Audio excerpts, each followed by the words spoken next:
வணக்கம் ஃப்ரெண்ட்ஸ். இப்போ இந்த கொக்கி பட்டி, கொக்கி மாட்டுற வி பட்டின்னு சொல்லுவாங்க, அதில் நூல் பட்டின்னு சொல்லுவாங்க. அது ஒரு சிலர் வலது பக்கம் கொக்கி வர மாதிரி செய்வாங்க, ஒரு சிலர் இடது பக்கம் கொக்கி வர மாதிரி செய்வாங்க.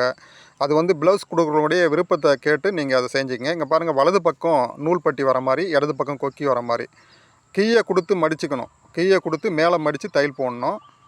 கீயை கொடுத்து ஒரு தையல் போட்டு அப்புறம் மேலே மடித்து தையல் போட்டு, இது வி அப்படியே அந்த துணியிலே மாட்டுற மாதிரி நான் பண்ணியிருப்பேன். பாருங்கள், இது 5 கொக்கி வருது இல்லையா, நான் அப்படியே சமமாக பிரிச்சுக்குவேன். ஃபஸ்ட்டு 2ஆக மடித்து சென்டர் பாயிண்ட் ஒரு மார்க்கு, திருப்பி அதை 2ஆக மடித்து சென்டர் மார்க், அதேமாதிரி மேலே 2ஆக மடித்து சென்டர் பாயிண்ட் ஒரு மார்க். இப்படி தான் போட்டு நம்ம ரஃப்பு வி மாதிரி பண்ணணும்.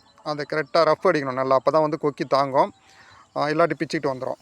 பாருங்கள், நான் இது வரைக்கும் நம்ம சேனலுக்கு லைக் பண்ணாங்க, சப்ஸ்கிரைப் பண்ணாதவங்க பண்ணிக்கோங்க, உங்கள் ஃப்ரெண்ட்ஸ்லாம் ஷேர் பண்ணுங்கள். நல்ல புதிய தகவலாம் நான் கொடுக்க போகிறேன். பாருங்கள், மொத்தம் 5 வி அடிக்கணும். நல்லா ரஃப் போடணும். நிறைய ரஃப் போட்டால் தான் நல்லா அது உழைக்கும், இல்லைனா பிச்சுட்டு வந்துடும், மறுபடியும் ரிப்போர்ட் பண்ணுவாங்க நம்மக்கிட்ட. அது வரைக்கும் அந்த மாதிரி பண்ணாமல் பார்த்துக்குங்க. பாருங்கள், இப்போது வலது பக்கம் கொக்கி மாட்டுற மாதிரி பண்ணியாச்சு. இப்போ இடது பக்கம் கொக்கி பட்டியை இப்போது இது நம்ம நூல் பட்டி கீழே வச்சு மடித்த மாதிரி இது மேலே வச்சு கீழே மடிக்கணும். நூல் பட்டிக்கு, அதாவது வி பட்டிக்கு கீழே இருந்து பீஸை கொடுத்து மேலே மடித்தோம், இது மேலேருந்து பீஸை கொடுத்து தையல் போட்டுக்கணும். பாருங்கள், அந்த கீழே எக்ஸ்ட்ரா ஒரு 1/2 இன்ச்சு மேலேயும் 1/2 இன்ச்சு வர மாதிரி பண்ணிக்கணும். ஏன்னா உள் மடிப்புக்கு தேவைப்படும் அந்த பீஸு. பாருங்கள், ஒரு 3 மடிப்பு வர மாதிரி, ஏன்னா கொக்கி கட்டும்போது நம்ம மேலே நூல் வந்துடும். ஒரே மடிப்பு போட்டிங்கன்னா ஒரு 2-3 மடிப்பு வந்தால் நல்லது.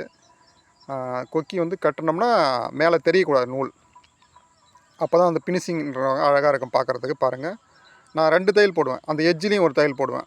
ஏன்னா ஒரு சில நைஸ் பீஸ்லாம் சுருக்கு அடிக்கும், அது வராமல் இருக்கிறதுக்கு, அழகாக இருக்கிறதுக்கு. பாருங்கள், இதை போட்டாச்சு. இப்போ பாருங்கள், சைடில் கரெக்டாக வச்சு கட் பண்ணிக்கணும். அந்த மாதிரி கட் பண்ணியாச்சு. இப்போ பாருங்கள், கழுத்துலேயும் அந்த மாதிரி எட்ஜாக வரும், சமமாக வந்துடணும் கழுத்து. நன்றி ஃப்ரெண்ட்ஸ், தேங்க்யூ.